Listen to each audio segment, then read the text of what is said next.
world. My name is Nikkie McLeod, and you're listening to When We See Each Other, presented by Stereoactive Media. When We See Each Other is a podcast that focuses on music and art by BIPOC, queer, trans, and non-binary artists, as well as artists I've met and known for some time.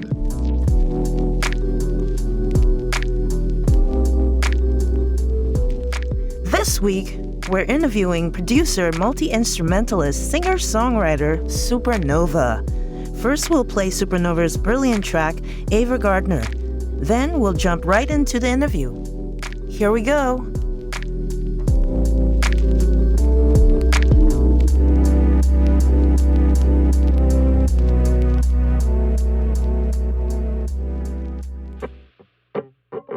I know you want me so bad. Be all the things in your head. You say show all of your guts and I'll be so obvious, and we'll sip on milkshakes and you'll play the breeders.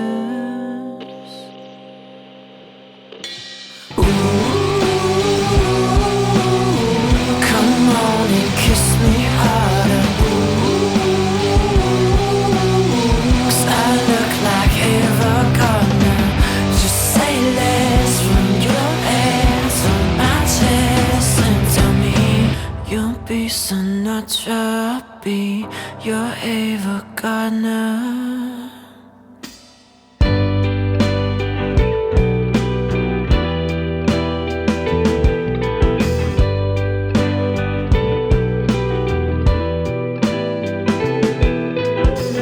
Drive to your place on the hill. Your phone chains while I take my pills. You show me all your tattoos. Forget what I asked you. Then let the silence hit like brick on pavement.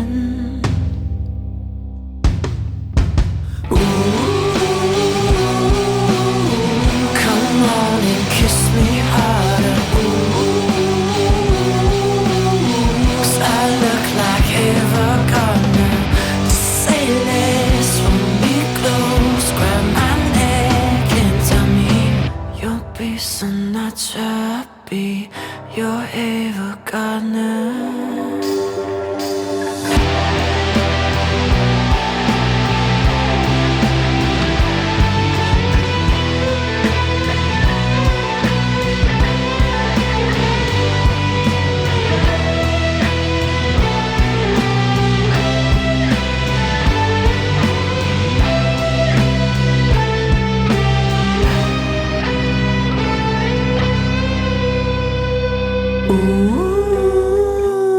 Ooh, come on and kiss me harder. Ooh, cause I look like Ava Gardner. Just say less from your hands on my chest and tell me you'll be Sinatra, I'll be your Ava Gardner. Welcome to When We See Each Other, Ellie. Thank you so much for joining us today. Thank you for having me. So, how are you doing? I'm doing great. Yeah, just enjoying the last days of summer and early fall. I think we finally got some crisp fall air the other day, and I was getting really excited. So, Are you a fall person? yes, definitely. I love fall. What do you love about fall? Like a couple things. I feel like it's also partly from like life schedule circumstance, like for a lot of people when you were in school, people were in different school schedules, but like when I was in school, you'd have like a summer break and then there'd be a fall, and then fall would be like the start of the new year. Fall to me feels like a new beginning. So it's like an exciting time when things are changing and happening again. And then also I am allergic to trees and grass. Whoa. Yeah. And so when the fall comes and like the summer passes, like my allergies start getting a lot better. So like I got also so just like, oh, finally I can breathe again. Yeah. So like, yeah, for all those reasons. Yeah. Okay. Well, okay. I totally get it now. Before I was just like, really? I feel like everything is dying outside in the fall, and that to me kind of it makes me kind of depressed, honestly. Yeah, that's fair. So, Yeah, and then there's it's also darker, and yeah, it but is darker yeah. for sure. So, but anyway, I can understand as well why you would prefer fall over the summer when there's a lot of trees and grass and everything is just like in your face. Um, but anyway, so I wanted to start off with like some background. Like, what inspired you to start making music? I know that you studied to be a physician. So if you can go into like the background of how you transition into becoming a musician, that would be awesome. It was actually kind of like a double, triple reverse. Like I was a musician first, wanted to be a musician growing up. I went to music school. I studied jazz guitar, and thought that I was going to go that route. And then in undergrad, for a variety of reasons, some practical, some, less practical, I decided to apply to medical school. Those reasons were partially one, I was still young, impressionable. My family are Asian immigrants. There was still a culture of like they wanted me to do a professional job, like doctor, lawyer, whatever.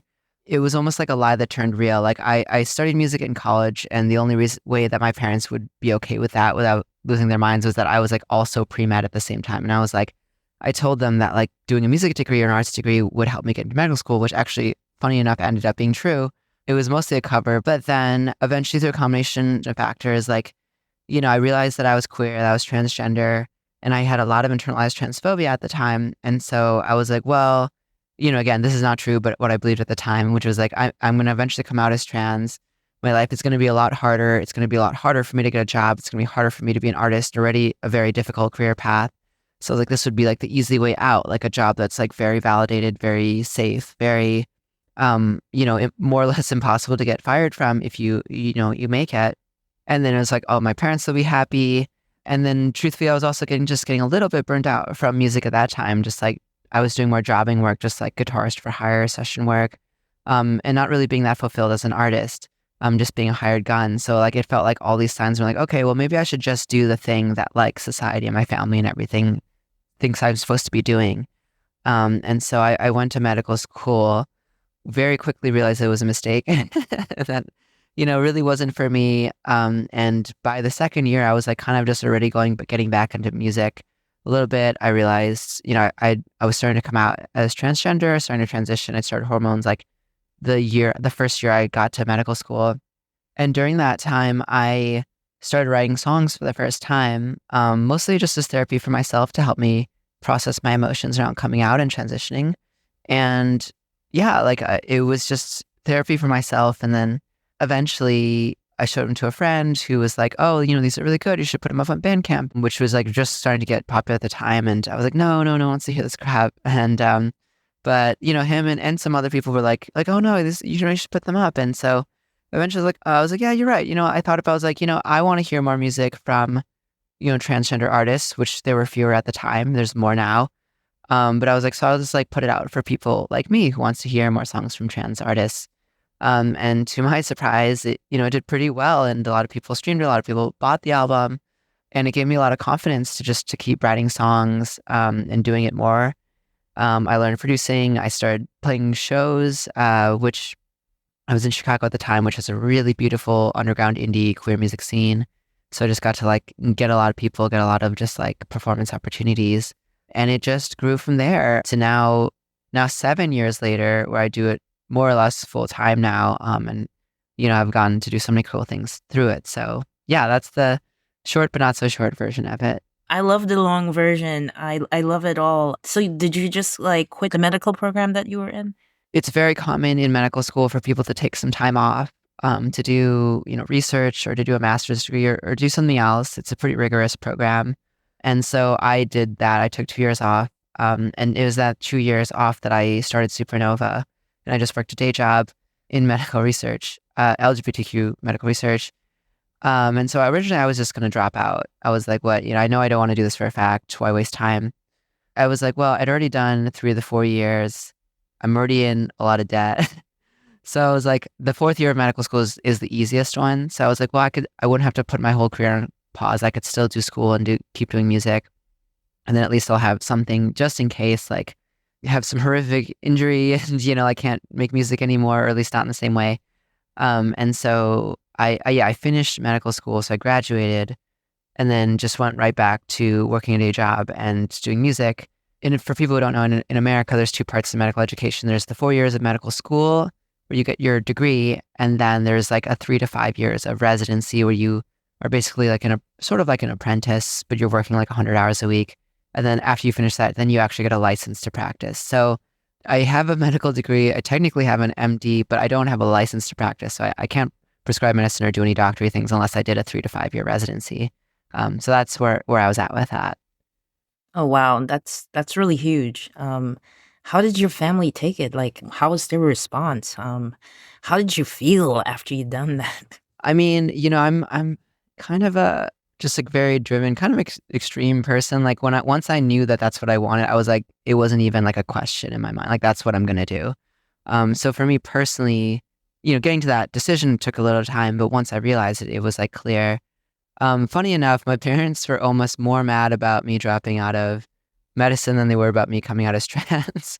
That was almost the harder news. But at that point, to be honest, my relationship with my parents was never really great, and so it didn't really matter to me what they thought by this point because they were becoming less and less of a presence in my life, and they're not really a presence in my life today. I haven't really spoken to them in 6 years, but I have a really wonderful chosen family. I'm very blessed to have met many people who do love and see me and support me for who I am. And once I realized that, I was like, life is so short. Why would I waste my time with anybody who doesn't see me for who I am and doesn't support me and what I want to do in life? And the very basics. It sounds like common sense. Like who doesn't acknowledge the validity of the core of who I am as a person. They don't deserve to be in my life. And so, again, very lucky to have had people who did support me. So it made it a lot easier to cut out the people who didn't. Yeah, no, I hear you on that, and it's really important to have that group of people in your life. So crucial, especially as for like a trans person, non-binary, and queer person. This is pretty huge to have chosen family. It sounds like basically when you transition not only in careers, but you also had that transition as a trans person at the same time that you decided this major thing, this major change in direction of your future. Yeah, they kind of came hand in hand. I also think of them as relatively related. Like once, it took some time in therapy to really get out the internalized transphobia, and really be proud of who I was and realize the obvious, which is that obviously there's nothing wrong with being transgender and it's a beautiful gift and just another example of the million ways you could live a life, and the beautiful, diverse complexity of our world. But, getting over that, which is at the time and still today, depending on where you live and who you're around, of this thing that still probably the majority of the world thinks at best is weird or at worst is, a crime or a mental illness. And so once you get over this idea that like, I'm okay being something that the majority of the world thinks is wrong, it makes everything else relatively simpler because you're like, I'm already outside of what most people expect I'm supposed to be doing. Why would I care about what my job looks like to other people or what I do with my career, or what I do with my life or who I hang out with? Because I'm already outside of what people think is normal or acceptable. And that, I think that's one of the double blessings of, coming out and accepting a marginalized identity. Yeah, exactly. I totally agree about that. It's just kind of like, well, I'm already on the outskirts of everything. Why am I going to sacrifice my happiness? Even more so now. So I'm sorry if I got really heavy really soon in the interview. It's all good. But, I really felt what you had to say. And I'm just like so in awe, honestly. So you said that you went to school for music, right? So how old were you when you started playing guitar? I started pretty young, like around 10 years old, 10 or 11. I'd started just like playing, like punk rock or indie rock stuff that was like, power chords. And then, realized I could do that instead of gym class in high school. And so, did jazz band, and that's kind of how I got into jazz. and really started to fall in love with jazz as a genre. And also just like loved that it was much more complex than the rock that I was doing at the time, and which eventually led me to study in college.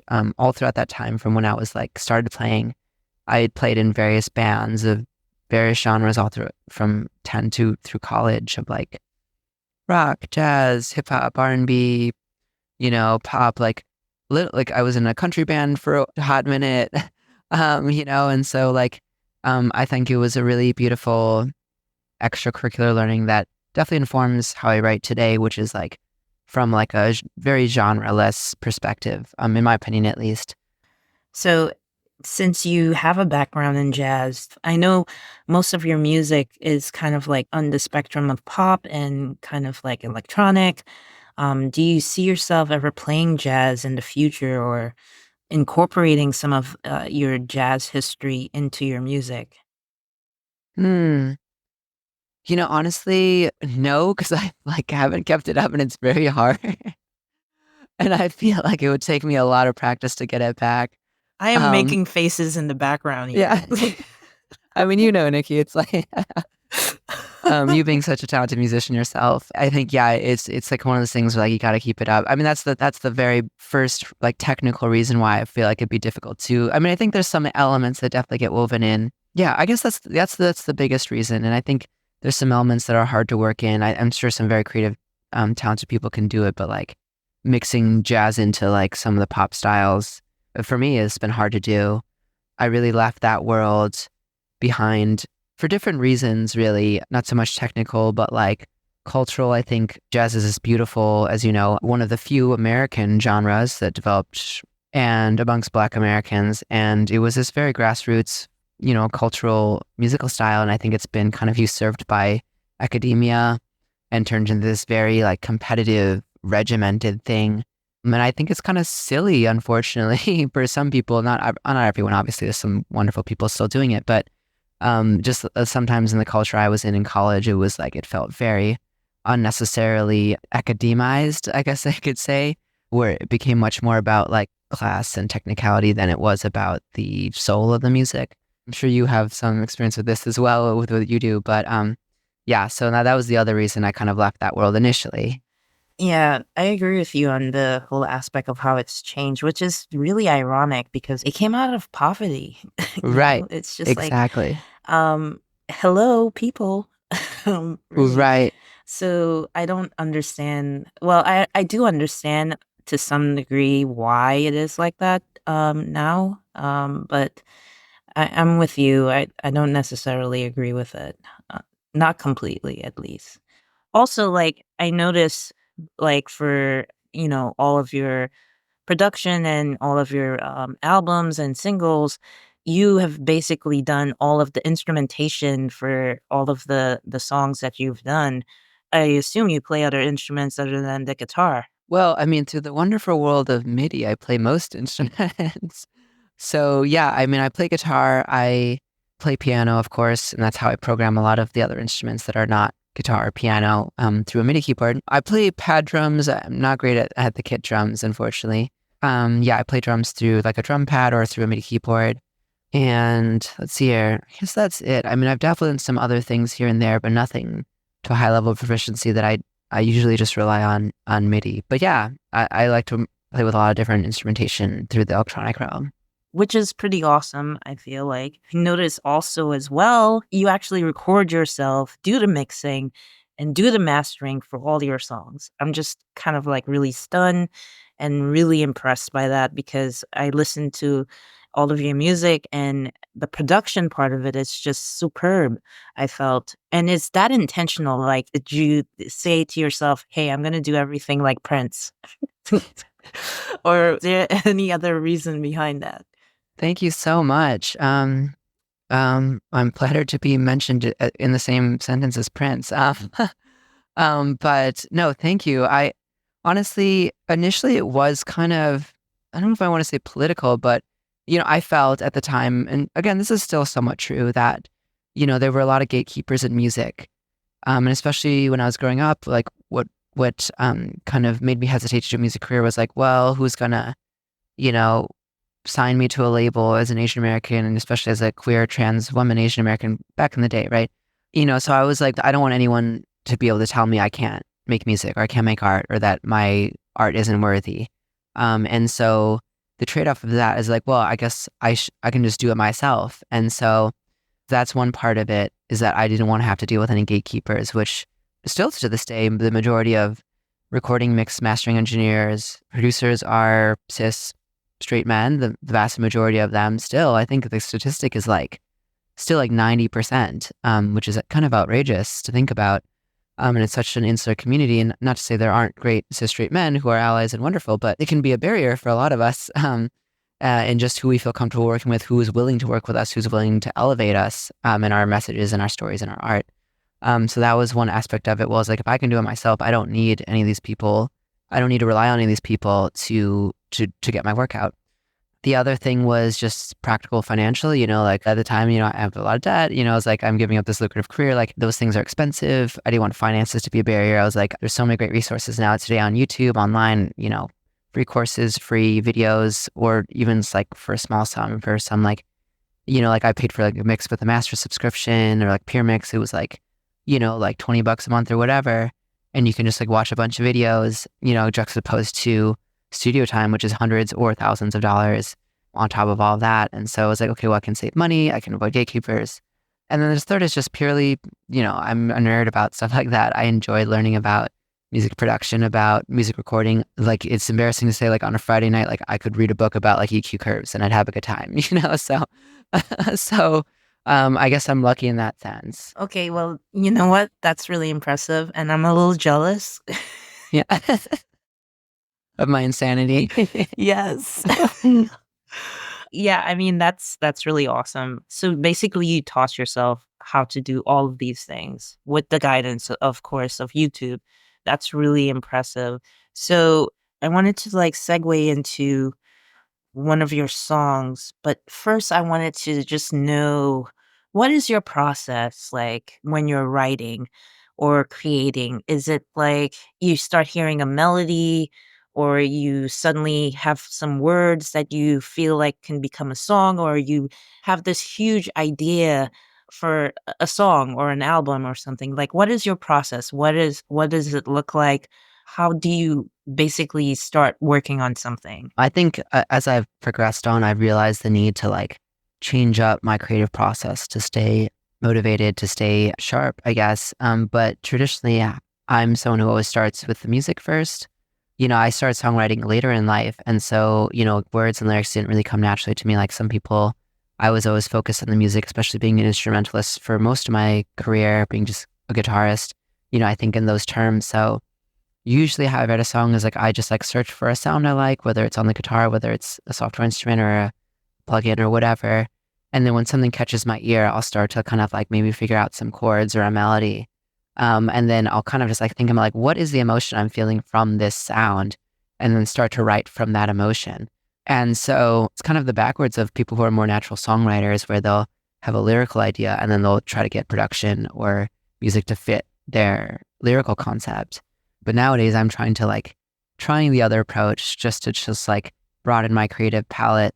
I was really struck by something I saw in an interview with Mitski, where she was saying like she's such a, inveterate songwriter.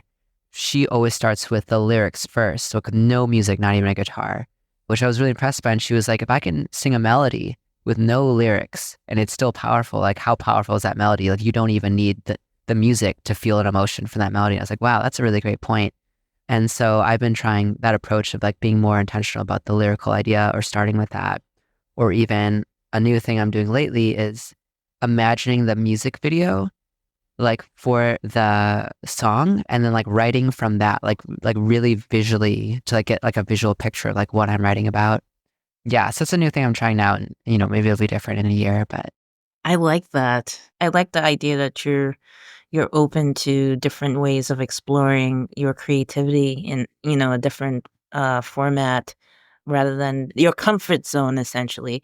I feel like that can actually make you create a new way of not just a new way of approaching the music, but creating something that is totally different than what you've done before, because your approach now is completely different to how you would do things in the past. You keep creating the same things in a way when you're just doing it from that perspective, which isn't a bad thing, but it's just like exploration, you know what I mean?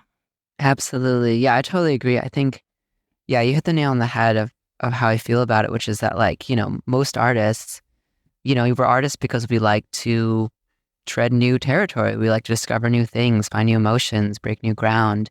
We're like natural explorers, especially, in the creative space. And so, obviously, there's nothing wrong. Some artists put out the same sound, every element. It's great. But I think for a lot of us, it's exactly what you said. So speaking of which, Ava Gardner, just oh my god, I love that song so much. I listen to it at least twice a week. Oh, wow. Thank you. I mean, it's so good. It's so juicy. It's just so catchy. I love the ooze and I love the come on and kiss me harder. Oh my God, that is so good. That is so Thank you. sexy. I just love it. Like, seriously. So I wanted to know what inspired that song? Like, what made you create that song? I mean, I have an inkling. And I also want to know why Ava Gardner, even though I know why, but I want you to tell us. So give us all the tea, please. Well, thank you so much. I really appreciate it. I'm always like trying to write songs that are like somehow about like queer trans positivity in some facet, as much as possible. Not all my songs are like that, but I always try to because I always want to because, that's one of the best things for me about music is its ability to like lift your mood and motivate you and make you feel better about the world and yourself. A beautiful function of art, one of the beautiful functions of art. And so that one specifically was after I'd gone to, it was a pop-up strip club where all the dancers were trans women. And it was so great. It was such a powerful moment. Like I grew up in the Midwest and again, a time where like there wasn't as much trans representation. Again, still not great, but better now. But, there was a concept for a while, it's like trans women are this like, well, now it's like morphed into so many different things now for trans people in the public eye. But like, that like it's trans women are undesirable or whatever. And so it was really powerful just to be around, just like this very vibrant, energetic, beautiful event with all trans performers and like mostly trans people in the crowd. And just to see, the beauty of these women and their dances and their performances. And I was very moved. I went home and I was like, I want to write it just like a song that just makes you feel good, makes you feel hot. It doesn't like try too hard. It's not like sending a political statement. Kind of like how I felt there was like, I just felt good. Like I wasn't really thinking about the political necessarily emphasis of the event itself, but just like I was having a great time. Everyone was beautiful. And so that was one of the songs that was born out of it. And is it because, the glamour of Ava Gardner? Is that why you chose this icon? It was called Ava Gardner. I wrote about Ava Gardner because I'm always thinking about like what spaces trans people are included or excluded from. Also as an Asian American person, and I'm just thinking of like the classic American romance. You know what I mean? It's like these like classic Hollywood movies of like, it's like the makeout hill. It's like these teenage romance. It's like Ava Gardner was like this like, classic love interest or like the beautiful woman, of course, who was a cis straight white woman. And so like, I imagine just like, as trans people just like wanting something very normal and simple, which is just like a classic high school, like making out in the back of a car on Lookout, which, up until very recently, like very few people experience. Still today, many people in the world, trans people don't get to experience, right, in the way that cis straight white people do. And so just like that being a strangely subversive concept, even though it's very simple, and just like wanting to experience that. And so that's kind of where that came from. And all the visuals that came with that. If we had the budget for a music video, it'd be like, the cars with the fins and the neon sign drive-in, burger Oh my joints God, there, yes. Oh my God, Yeah. yes, Yeah. yes. Yeah. So, I wish we had the budget to make that. Maybe someday we will, but yeah. I am so there for it. If it happens, just give me a call. I'm there. Absolutely.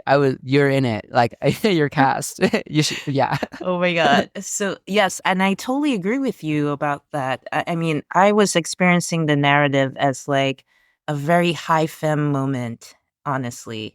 And it was glamorous. It was just like everything you would want. And it was beautiful. And it is true. It's just kind of like, yes, trans women deserve this as well. Trans people deserve this as well.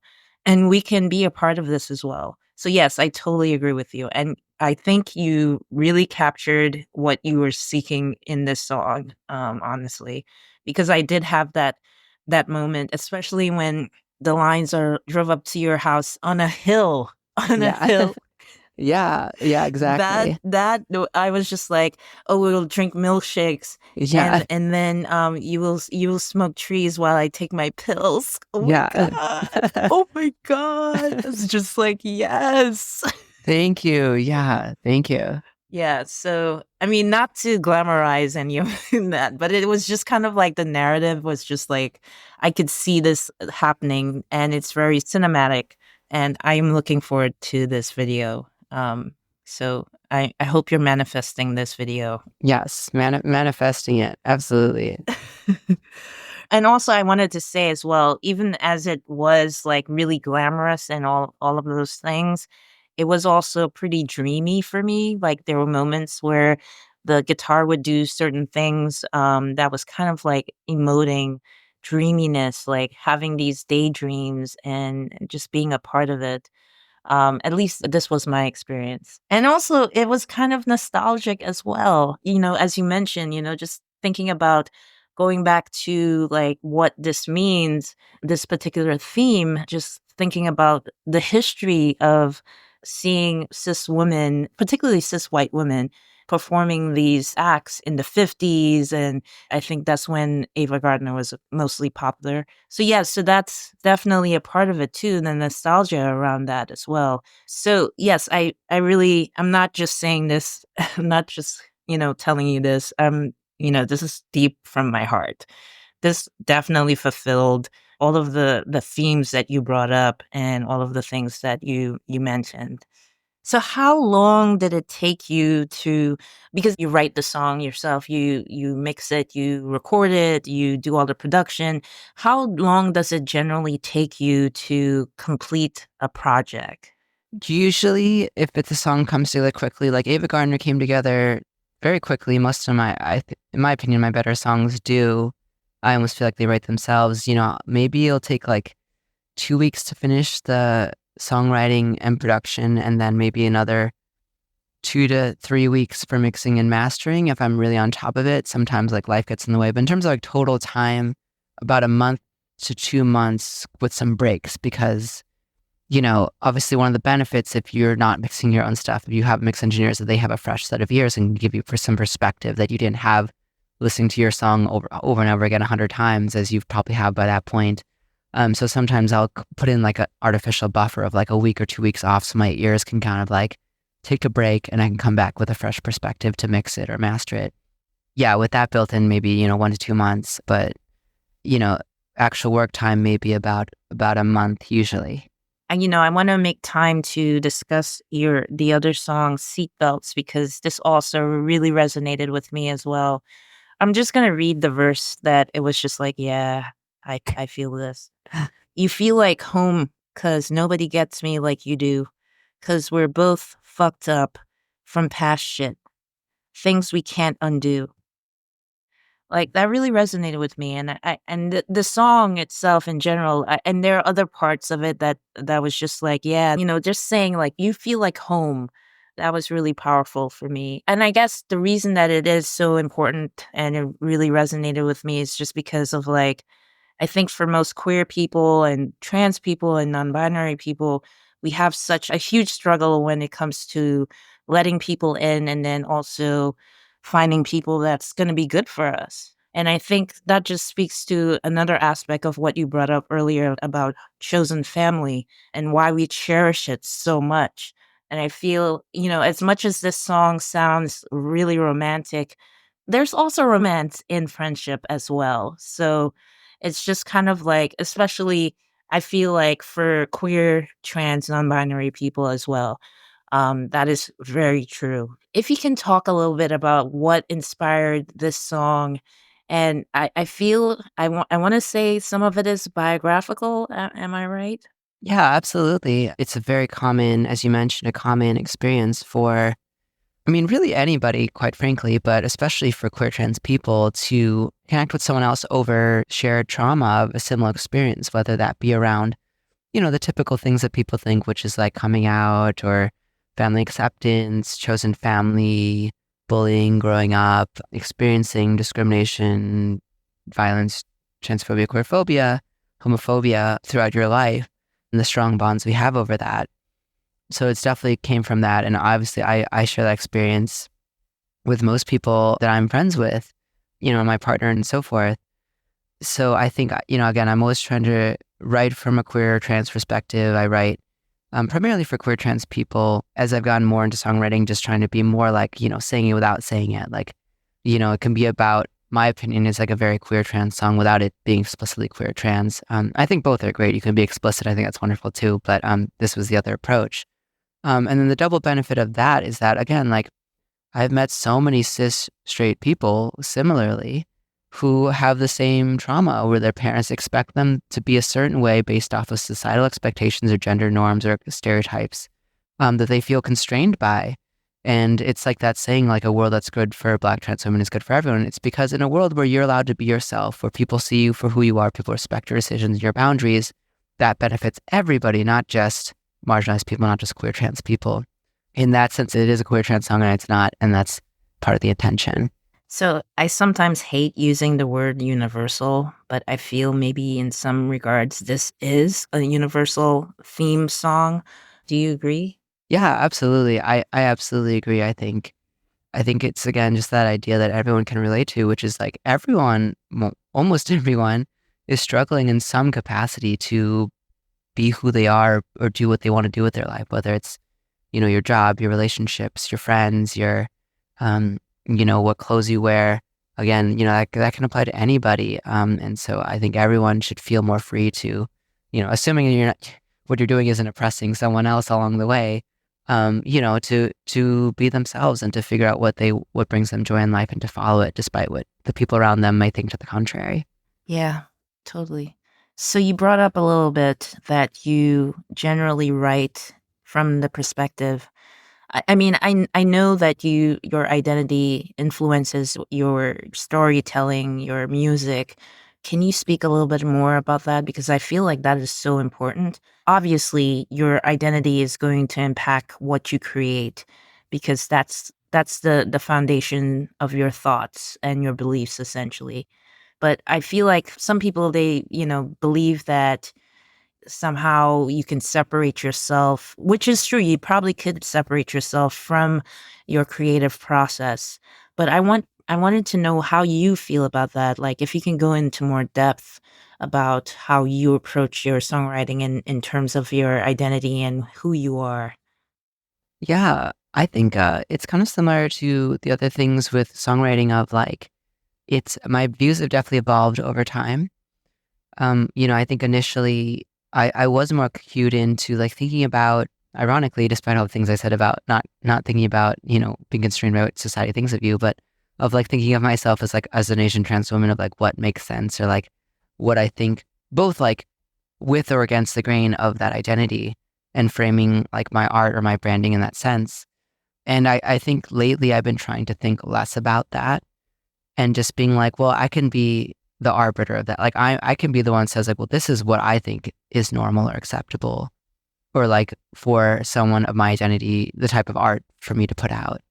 Or also like, how do I put it? Like it can be powerful that you don't always have to write autobiographically necessarily. Like I hate to bring up Miss Keane because she's just such an inspiration for me lyrically, but she talks about like how she writes oftentimes more from an emotion and like than an idea or a person, like, and that a lot of her songs are about concepts more than people. Like people think these are all love songs to a person when it's written like she's singing about you or like what sounds like a love interest, but she's like, I'm not talking about a person, I'm talking about like life itself, or I'm talking about death, or I'm talking about the music industry, or I'm talking about my career or how I feel about my position in the world. And it's not about a person. And so sometimes she like really embodies these characters that she feels like kind of like we're born out of this musical moment. So I think lately I've been trying to kind of write more from that space, and kind of actually like go the opposite direction of not thinking about my identity and actually crafting that like through the song. That's totally dope. Yeah, now I really need to go and listen to some of her interviews, and hear what she has to say. Wow. They're really good, in my opinion. Kind of reminds me of at one point I was like a huge PJ Harvey fan, and Oh yeah. I'm remembering one particular song that she wrote. Well, actually, one album that she came out with, and everyone was so concerned because it was so sad. Yeah. And she was like, "I was not writing about myself, people. I was writing about something else. It had nothing to do with what you thought it was. That's It so was funny. not biographical." Yeah. And she was just going about her life, and everyone, including myself, I was crying. Wow. I was Yeah. crying. I was just like, "Oh my God." I was so concerned. I was like, "Oh my God, something happened." Right. Yeah, that makes sense. I mean, credit to PJ Harvey with, the emotion she was able to evoke with her songs. But yeah, Right. that's so funny and that makes sense. Anyway, so speaking of which, I know you mentioned how it is being a trans woman in music, and I wanted to know, like, how has it been for you, particularly in indie rock land, in the indie world? It's been interesting. Obviously, things, in some ways are a lot better than they used to be. We have trans women in mainstream pop now to some extent. You have like the Kim Petrases, you have the Sophies, you have, Ethel Cain and people like that who, I'm ecstatic for their success. But, you still only see, like the more, I guess you could say, palatable to cis people, trans women representation. I feel like you don't still see as much. I guess maybe with Sam Smith, who's like doesn't fit into like, who's non-binary, but they were kind of famous before they came out. So I don't know if I don't know if I could give audiences credit for that one. I'll give Sam Smith credit, but not the audiences. But it's interesting. I think in the dance and electronic music space, especially with like production with like Sophie and stuff, there's a lot more. Obviously, you see a lot of trans femme DJs. Again, wonderful. In indie rock and indie pop, you see it here and there. I still think there's work to be done.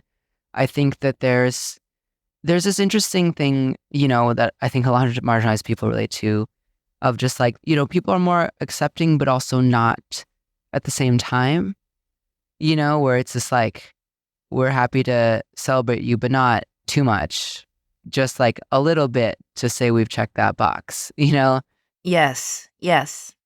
I try not to breed like inter-fighting too much. I think sometimes we can get bogged down in like fighting each other more than the real threats, which is, like, transphobia, homophobia, misogyny, racism, ableism, so on and so forth. But like, sometimes when you see it in like women in music organizations where it'll be like women and non-binary, but it's like, is it though? Like it'll be like a panel of like all like cis women and then like, one non-binary person who's like expected to speak for our entire community, right?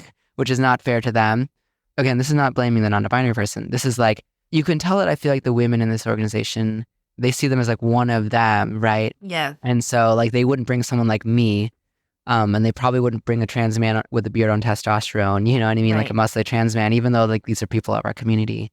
Again, I think people are doing the best. I don't mean to go after, people who are trying to, do their best, but like you just sometimes see that with some people who are very ambitious and don't really think too thoughtfully about it. And then also I just feel like in the live space, there's some unique challenges of like being a trans woman, like when you play shows and I travel and, there's some places where, you don't feel safe. Like I had a show in Florida, and it was a Pride Fest, so, at the fest I felt safe, but, it's like flying into Tampa and seeing Ron DeSantis' name on, like official documents and things, like I think that's an added difficulty. Bathrooms can be an issue, in places that are not New York City. I mean, even in New York City, quite frankly, but like, other parts of the country, definitely other parts of the world. These are unique challenges for musicians who, are expected to be able to like travel or do different things.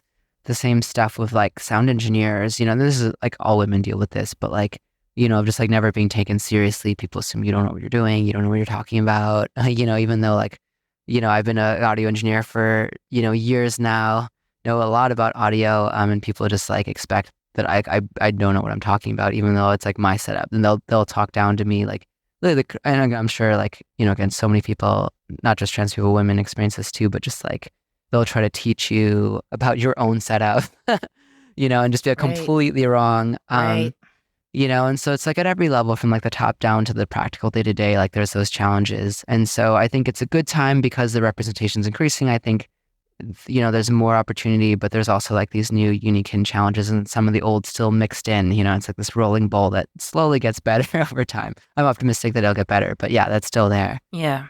One thing that you brought up that just kind of, this word just came to my head, tokenism, where you were giving that example of how they would have just one non-binary person and they possibly don't even consider them non-binary to begin with. Right. And nothing, like you said, nothing against that person, but it is definitely something that we need to still work on. It's just really a part of that whole tokenism kind of thing that still exists. I agree. It's going to take some time, honestly. And then also, I wanted to bring up as well, is that the reason, since you brought up how these people would just tell you how to do your own thing that you've been doing for a very long time, if that's audio engineering or even setting up your own drum kit or like your guitar or whatever.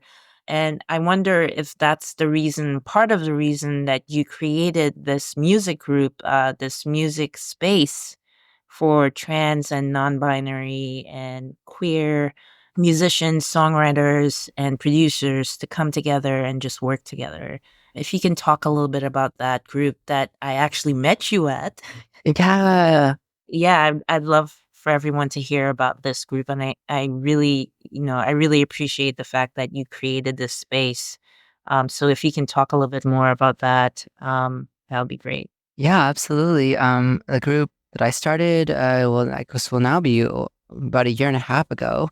Yeah, I can't take all the credit. It was inspired by an idea from a friend of mine who's based in LA. She's a audio engineer and producer who started kind of a similar group, a little slightly different, but similar group of like music producers, artists, professionals that was originally based in LA, and they'd meet at someone's house and share demos and give some feedback and support each other.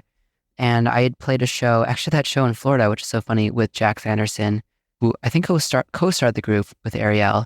And it invited me because they were doing like a bi-coastal like LA, New York thing. And I had such a great time, and I thought it was such a great idea, both from the sense of like, I can be very solitary. It was nice to connect with other artists, and just like the community and camaraderie that I felt like I wouldn't, had I gone to, I've seen other things like this that were just like music networking or music sessions or whatever, that I wouldn't feel comfortable going to as a trans woman, not knowing how many other queer people there, when you're really sharing work that can be very personal and, comes from a very queer place. You may not feel comfortable outside the normal things of just being, sensitive about your work, of like, well, people gonna be okay with this being very queer or whatnot, or very trans. And so I was very pleasantly surprised by that group. Her being based in LA, it didn't happen in New York very often. So I was like, oh, it'd be so nice to have one here that was regular being based in New York, because I just really loved it. And so I started it here to the Brooklyn Pride Center. And I was very lucky enough to meet you, who was definitely contributed to like the very beautiful warm vibe of the start of this group. And it kind of took a life on its own, like pretty different from that original group, and I think in a really beautiful way, while still maintaining that kind of warm community vibe. And so, yeah, I definitely have now made it more about education. I think, Nikki, you haven't been there maybe in a minute, or at least not when I've been there, but we've kind of changed it. It used to be still about demo sharing, which was the old group, but because we get a lot of beginners, I thought it'd be really nice to just like do more knowledge sharing, more skill sharing. Some people specifically asked for more of that. And I was like, yeah, what a beautiful place to like be able to learn and teach and kind of like provide that resource for people in the same way that, I was able to learn from people who put out stuff for free on the internet. And, at that time, it's better now, but, with that time was like almost exclusively cis straight men who were teaching like music recording, audio engineering. And so, like to be able to like impart that knowledge without having to, it's still being within our community, I think could be really powerful. And so, yeah, I'm really happy to see that the group has grown and that it's become what it's become. Yeah, and it's so important to have this group in the community. And, that's just like a really great idea. And I'm glad that this is still happening. I wanted to ask as well, why the name SuperKnova? So the name SuperKnova came out of my childhood fascination with space and stars and outer space. As younger, that was like one of my like childhood I was like, man, I kind of want to be like an astronomer or, like work for NASA. And so supernova is like a cosmic event. It's the last most energetic explosion before the death of a star. And I always thought that was a really beautiful concept and kind of like analogy for how I want to live my life of just like, you have one life, like giving it your all, like doing what you want to do and leaving no stone unturned and just living life to the fullest. And so I really wanted to run with that idea. And so that's where the name Supernova came from. Brilliant. Awesome. Okay. So who are your influences? Ooh, so many. I think, as I mentioned, like lyrically, I think Mitski is just such an inspiration for me lyrically. I just think she creates these very beautiful mental images and just really poetic lyrics. I'm always trying to emulate her and her artistry. I think an earlier influence of mine also was Jeff Tweedy of Wilco. I've always loved their music. I grew up in Chicago. They're a big Chicago band, so it's almost like a little hometown callback. I've always loved their just like really poetic lyrics and what they do with songs and music. They like blend many genres, and they actually do a good job of weaving in some like jazz and other elements into their style that while still being indie or indie rock, indie pop. So I've always loved artists like that who just like make something so unique where you're like, this is them, like this sounds like them, and it's so unmistakable. And I've always tried to emulate that. So yeah, I'll just give those two. Those are two good examples. All right. So who do you get compared to? Who do I get compared to? Yes. Oh my goodness. Ooh. And how would you describe your sound? Well, like as you mentioned, sometimes we'll talk about like Prince because just like of like Prince doing everything himself or most things himself. And then, I do a lot of guitar work and a lot of guitar stunts, like on stage, I play behind my head and with my teeth, stuff like that. Like Prince would do all those, all those like showy stunts on stage. But yeah, it's hard to pin down again because like I feel like my sound is pretty genreless relatively. When I'm forced to like give a comparison, sometimes I say it's like Tosh Sultana meets Frank Ocean meets St. Vincent, like some like three-headed cross between that. That's not quite any of them, but a little bit of all of them. So yeah, that's the closest I can come up with. But yeah, it's tough. I'm sure you can relate, but yeah, it's tough. That's if all three of them had a baby together. Yeah. Exactly, like the throuple child. Total co-parenting, right? Yeah, exactly. Yeah, raised in community by these three artists. Right. I wanted to ask something that's kind of off the topic of music, but it's kind of related. Are you reading anything right now that is really just kind of inspiring you, making you feel good, or making you feel an explosion in your mind, essentially? Yeah, actually, it's so funny. I'm like in the middle of like a couple books right now that are all kind of like that. One is like a book on burnout, but it's written from like a feminist perspective, like specifically for women. And normally I'm like kind of wary of these books because when they say women, they mean cis and usually cis white women. But I read the first chapter and I was like, oh, but they were like very intentional about race, about transgender and gender identities. They're like, we say women as shorthand, but they're like lots of people who are not women have these experiences. Gender like is a wide spectrum of identities, and this is for like anyone who feels like marginalized by their gender.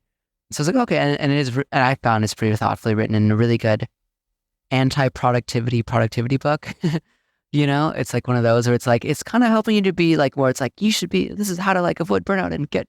Work hard and get your goals or whatever, but not like girl boss version where it's just like, you need to like outwork all the men. You know what I mean? Like it's like a very intentional version of that one I found very inspiring. And then I'm reading a book on death, actually. I know it's like such a fun topic, but it's about the therapist who's worked with a lot of people on grief and death and about how death, we always think about death as a very negative thing, but talking about all of the frameworks that frame death as a positive thing and that like, it can actually be this really beautiful moment in everyone's life, like losing a loved one. And yeah, I found it very powerful. And yeah, I'm really enjoying that one. Awesome. Can you give us like any BIPOC, queer, trans, non-binary artists that you are listening to right now that you would shout out and, recommend? Yeah, I mean, so many. I feel like I've like followed mostly queer trans artists. I mean, the two that just come off the top of my mind, well, other than you, of course. People are listening to this obviously already know about you as an amazing artist. But Kim Mortal, someone who I always shout out. I'm playing some shows with them on my tour this fall. They're just like an amazing non-binary, like Filipinx rapper, singer, producer, really talented. Another one based in New York City named Medusa. They're trans, non-binary. So you call it like maybe like hyperpop, indie electronic artists, just making just like really incredible electronic music. So yeah, I want to give them a shout out for sure. Okay, cool. I'm definitely going to check them out. And also, let us know like what you have lined up next. Are you going to come out with new music? Are you going to do the video? Are you going to do the video? Yeah, I hope so. I was hoping to do some video of some kind in the next year. It remains to be seen what yet, but I'm applying for grants to hopefully get it funded. Hopefully, assuming I get some funding, a music video in the next year. I absolutely hope to release a couple new singles, hopefully by early next year. And then I'm doing a fall tour in October, November, playing shows in Seattle, Portland, San Francisco, LA, and then back in New York City in December. So yeah, those are all the things I have coming up. Awesome. And tell everyone where they can find you. Yeah, you can find me on all the platforms, Spotify, Apple Music, all the streaming platforms, YouTube, all that, at SuperKnova Music, spelled SuperKnova. There's a silent K in front of the N in Nova, at SuperKnova Music on all the platforms. All right. Thank you so much, Ellie. It was a pleasure. I had so much fun and also learned so much from you today. And thank you for joining us. Yes, this is such a pleasure. Thanks so much for having me.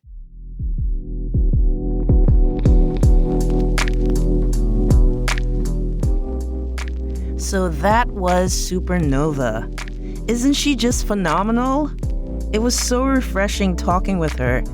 Her music is so catchy and relatable. Definitely check it out. It's available on all streaming platforms and Bandcamp. So we're gonna play one last song by SuperKnova called Seatbelts. Listen up.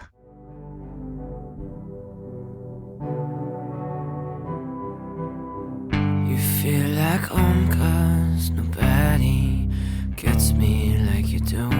So we're both fucked up from past shit, things we can undo. I can turn off the lights when I'm with you, feel safe in the dark when I'm with you. I'll show you my scars and my shoes, feel safe in the dark when I'm with you. I'm lost and we're so far away in your arms. Swear I wanna stay.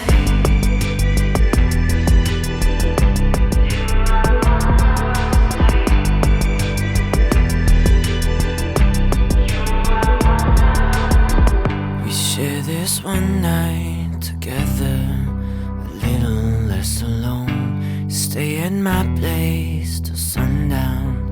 Text when you get home, 'cause you push all the bad thoughts from me. You're a truce on the walls inside of me. A radio cues humming under me. A truce on the walls inside of me. I'm lost and we're so far away in your arms. Swear I wanna stay.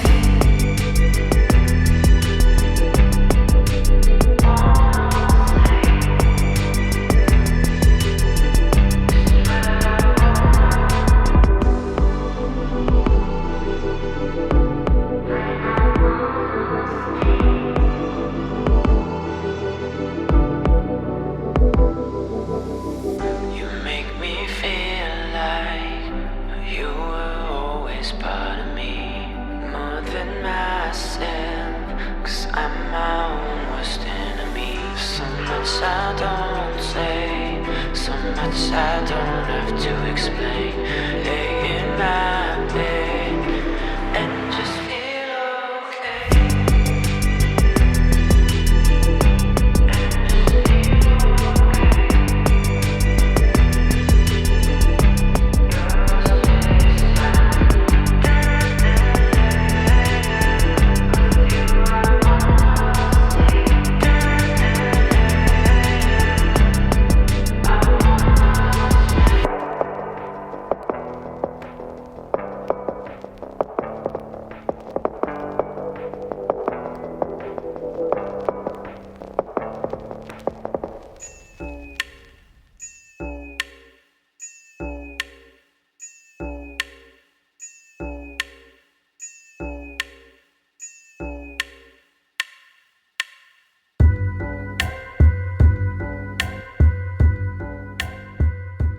Thanks for listening to When We See Each Other. I'm your host, Nikkie McLeod. This show is produced and edited by Jeremiah McVeigh. If you like what you hear in this show, please rate and review it in Good Pods, Apple Podcasts, Spotify, or anywhere else that allows that. And please follow us wherever you happen to listen to podcasts. Doing so helps us to expand our audience and is much appreciated. You can find more information about this show at stereoactivemedia.com/whenweseeeachother. And you can get in touch with us at stereoactivemedia@gmail.com. Also, follow us on Instagram and TikTok under the handle WWSEO Pod. Talk to you later.